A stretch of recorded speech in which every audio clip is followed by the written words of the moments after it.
comprenez qu'à chaque fois qu'on a ignoré dynamique unitaire dans des débats qui concernent le monde du travail, mais le constat c'est quoi? Ça n'a toujours rien donné. Et donc ses prédécesseurs avaient jugé utile d'exclure dynamique unitaire du débat. Le bilan est clair, il n'y a rien eu. Leur passage, ils ont passé, c'est un passage à vide qu'ils ont fait au ministère de la fonction publique et d'autres au niveau du travail. Alors, Madame le ministre de la fonction publique a jugé utile d'associer dynamique unitaire dans la réflexion, dans la consultation, en rapport avec le projet de révision du Code du travail. Le SNEC-UOB constate donc que pour le gouvernement qui tient absolument à reprendre les cours, l'avis des étudiants et des enseignants importe peu. Pour preuve, comment comprendre en effet qu'un conseil des ministres se tienne en visioconférence ou vidéoconférence avec juste une trentaine de membres qui pourraient pourtant s'asseoir autour d'une table et que l'on exige la reprise des cours dans le non-respect total de l'arrêté 0055/PM du 30 avril 2000, susvisé. En d'autres termes, l'avis d'une trentaine de membres du gouvernement pourrait être interprété comme étant plus importante que celle de milliers d'étudiants et de centaines d'enseignants. La démocratie en Afrique, ça part du discours de la Bonne. François Mitterrand avait pratiquement exigé au président africain de démocratiser, de faire du multipartisme. On peut faire le bilan.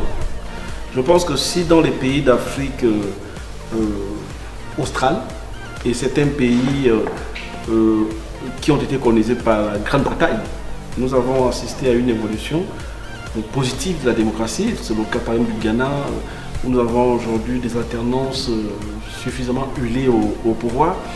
Mais dans les pays francophones, aujourd'hui, nous avons encore des problèmes. Nous avons des démocraties qui sont quasiment malades. Malades de quoi? Vous me direz. Malades de nos constitutions qui sont instables. Malades des alternances bloquées.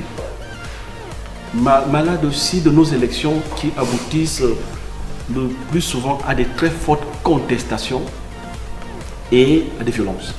Après une enquête menée par la Direction générale des contre-ingérences et de la sécurité militaire relativement à l'utilisation des finances et certains biens de la mairie de Libreville, monsieur le maire de la commune de Libreville et 5 de ses collaborateurs ont été déférés au parquet de la République contre monsieur le maire, le chargé d'études près de l'inspecteur général municipal chargé du domaine public et monsieur l'inspecteur général des municipalités de la commune de Libreville pour des faits d'association de malfaiteurs, détournement de deniers publics, blanchiment de capitaux, extorsion de fonds, concussion, corruption passive, chantage, faux, usage de faux et complicité de faux tour à tour.